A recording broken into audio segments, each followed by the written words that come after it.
일본이 수출 규제를 시행한 지 어느새 2년이라는 시간이 흘렀습니다. 하지만 정말 짧다고도 할 수 있는 2년이라는 시간 동안 한국은 일본의 예상과는 180도 다른 결과를 보여주었고, 이로 인해 일본 전문가들 사이에서 한국이 있어야지만 일본이 살아날 수 있다는 충격적인 분석글들이 계속해서 쏟아져 나오고 있다 합니다. 일본 경제산업성 전 관료가 일본의 칼럼지를 통해 분석한 한국과 일본의 관계는 사실 한국인들 입장에서도 아주 의외의 내용이었습니다. 더군다나 해당 칼럼을 작성한 글쓴이는 일반인이나 기자가 아니라 아베 총리 정권에서 경제산업성을 맡았던 관료 중 한 명이었기 때문에 더더욱 충격적일 수밖에 없습니다. 며칠 전 한국 정부의 고위 관계자와 차분히 토론할 기회가 있었다며 결국 그 대화의 결론은 한국의 경제력은 이미 일본을 다 따라잡았다였다고 합니다. 일본이 2019년 여름부터 보안상의 이유로 한국을 상대로 한 수출 규제를 시행했지만 아직도 당시 일본의 고위 관계자들은 왜 일본 기업의 경쟁력을 스스로 떨어뜨리는 그런 바보 같은 조치를 취했는지 이해하지 못하고 있다며 자신의 생각을 소신있게 밝혔습니다. 그리고 이 모든 내용의 전제는 일본의 실제 경제 전문가들은 이미 한국이 반도체 분야에 있어서는 압도적으로 일본보다 앞서고 있다는 생각을 가지고 있기 때문이라고 합니다. 실제로 미국의 유명 조사기관에 의하면 2020년 반도체 시장의 국가별 점유율에서 한국은 미국에 이어 세계 2위인 21%를 차지하고 있지만 일본은 단 6%에 불과하다고 전했습니다. 또한 기술력에 있어서도 대만의 TSMC 그리고 한국의 삼성과 경쟁할 수 있는 일본 기업은 전무하다며 수출 규제는 결국 일본의 기업들이 한국의 삼성이나 SK 하이닉스 같은 반도체 관련 선두 기업들과의 교류를 막아버리는 최악의 악재라고 분석했습니다. 한국의 해당 기업들과의 수출이 끊기는 것도 문제지만 일본 경제 전문가들이 봤을 때 더 큰 문제는 따로 있다고 합니다.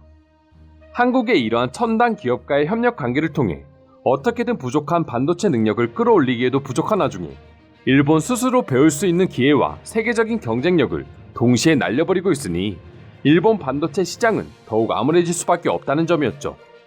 물론 일본의 수출 규제에 대해 일본 고위 관료들마저 아직까지 이해할 수 없는 이유는 여기에서 그치지 않았습니다. 이미 한국이 개인당 소득은 일본을 뛰어넘고 있고 액정, 배터리, 자동차 산업, 대중문화 등 모든 부분에서 일본이 아닌 세계를 깜짝 놀라게 할 만큼 성장하면서 일본을 앞지르고 있다는 점 역시 지금이라도 일본이 한국에게 사과를 해서라도 다시 화합의 길로 나서야 하는 이유 중 하나라고 설명했습니다. 쉽게 말해 한국이 대부분의 산업에서 앞서고 있는 상황이고 일본이 이런 한국과 협력해 잃어버린 30년을 극복함과 더불어 나라의 경제력을 상승시켜도 모자랄 판에 한국을 배척하고 있으니 일본을 생각하는 경제 전문가들은 당연히 수출 규제 정책을 도저히 이해할 수 없었던 것이죠. 하지만 글쓴이가 마지막에 언급한 한국과의 수출 규제를 철회하고 무조건 협력해야 하는 진정한 이유는 따로 있었습니다. 그건 바로 의지의 한국인 때문이었죠.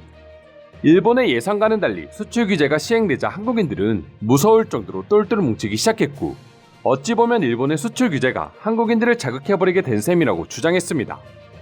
한국 기업이 자체적으로 부품을 만들어내고 수입처의 다변화도 이끌어내고 있다는 뉴스들이 들려오면서 국가를 사랑하는 한국인들은 한국은 대단하다고 믿기 시작했고 이러한 한국 국민들의 정서를 생각하면 일본이 아무리 경제적으로 압력을 가해도 한국인들이 화해의 손길을 다시 받아줄 확률은 점점 낮아질 수밖에 없기 때문이라고 합니다. 이 부분은 일본인이지만 정말 확실하게 한국의 상황을 제대로 설명한 부분이라고 생각됩니다. 이미 일본 정부의 악의적인 수출 규제로 독이 바짝 올라있던 한국인들은 노재팬 운동과 더불어 이를 악물고 자체적인 부품 생산에 들어가면서 다시 한번 전 세계에 한국인들의 능력을 보여주기 시작했습니다.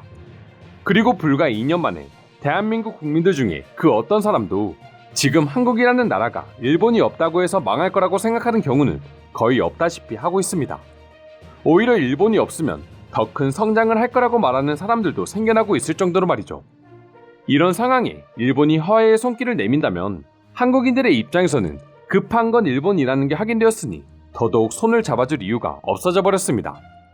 결국 여러모로 무너져가고 있는 일본이 살아날 수 있는 가장 쉬운 방법은 한국과 대립하는 게 아니라 협력을 통해 쌍방의 외교와 경제력을 확대시키는 방법이 제일 건설적이라며 글을 마무리 지었습니다. 간만에 일본인이 쓴 글 중에 가장 사태를 정확하게 꼬집은 글이 아닐까 생각하는데요. 모든 전문가들이 이처럼 한국의 우수성을 인정하고 있지만 유일하게 아직도 이를 인정하지 못하는 사람들이 있었으니 그건 바로 일본인들이었습니다. 물론 해당 전문가의 글대로 한국과의 화합만이 정답이라고 생각하는 일본인들도 많았지만 일부 세력들의 경우 아직도 한국을 그저 1950년대나 식민 지배 시절 국가로 생각하는 듯한 반응을 보여주었고, 끝까지 과거에 사로잡혀 있는 일본인들을 보면서 왜 일본이 무너져가고 있는지 다시 한번 이해할 수 있게 만들어주기로 했습니다. 그럼 지금부터 해당 칼럼을 보고 일본 네티즌들은 어떤 반응을 보여주고 있는지 자세히 소개해드리도록 하겠습니다. 한국의 가장 큰 문제점은 자신들이 우위에 있을 때 다른 사람을 업신여기고 막상 힘든 상황이 되면 다시 도움을 요청하지만 그때는 아무도 도와주지 않는다는 것이다. 하지만 지금까지 그런 한국을 일본이 도와줬었기 때문에 한국 경제가 있을 수 있었던 게 팩트이다. 별로 하고 싶은 말도 없다. 내용도 엉터리고 글의 소스도 엉터리이다. 그리고 글의 내용 역시 모순투성이인데 이런 글을 경제산업성 관료가 쓰고 있다니 창피하지 않은가요? 서로 사이좋게 지내고 싶다면 일본이 아니라 한국이 반일 운동에 대해 사과하고 앞으로 우호를 위해 노력해야 한다. 이제 일본 따위 의존하지 않아도 되고 경제력 역시 추월했다고? 그럼 다시는 일본의 기술을 도용하거나 훔쳐가지 말아줘. 그럼 한국을 인정해줄게. 한국 경제는 일본의 신용보전이 없으면 성립되지 않는다. 게다가 반도체는 일본의 것들을 청소하는 수준의 낮은 기술밖에 없는 나라가 한국이야. 그 모든 기술도 일본의 것들을 훔쳐간 것뿐이고, 한국이 그만큼 대국이면 일본 따위 상대하지 않고 다른 국가와 협력하면 되잖아. 근데 한국의 현실은 그게 안 되는 것 같은데. 일부 산업에서 일본보다 점유율이 높다고 해서 경제력 전체가 일본을 추월했다고 주장하는 것은 정말 한국다운 생각입니다. BTS도 10년, 20년 후에는 어떻게 될지 아무도 모르는 겁니다. 식상한 한국의 K-POP 문화는 10년까지 볼 필요도 없어. 아마 5년 뒤면 인기는 완전히 사라질 거야. 신뢰할 수 없는 국가와 파트너가 될 수는 없습니다. 일본은 미국, 대만과 협력해 반도체 사업을 부활시켜야 합니다.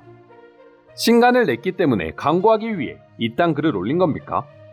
한일 관계 개선을 위해서는 한국 측이 지금까지의 악행을 무릎 꿇고 사과하며 다시는 이런 짓을 저지르지 않겠다고 약속하는 겁니다.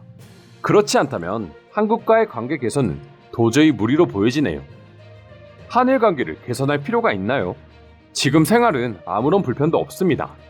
그리고 도쿄올림픽에서 일본의 만두가 세계 최고라고 외국인이 말했잖아요. 아직도 일본이 한국에 이기는 것들이 넘쳐나고 있어요. 이상으로 일본은 한국에게 모든 걸 따라잡히고야 말았다는 일본인 글에 대한 일본 반응 살펴보았습니다. 오늘도 끝까지 영상 시청해주셔서 감사드리며 여러분들의 구독과 좋아요는 영상 제작에 큰 힘이 됩니다. 이상 종크TV였습니다.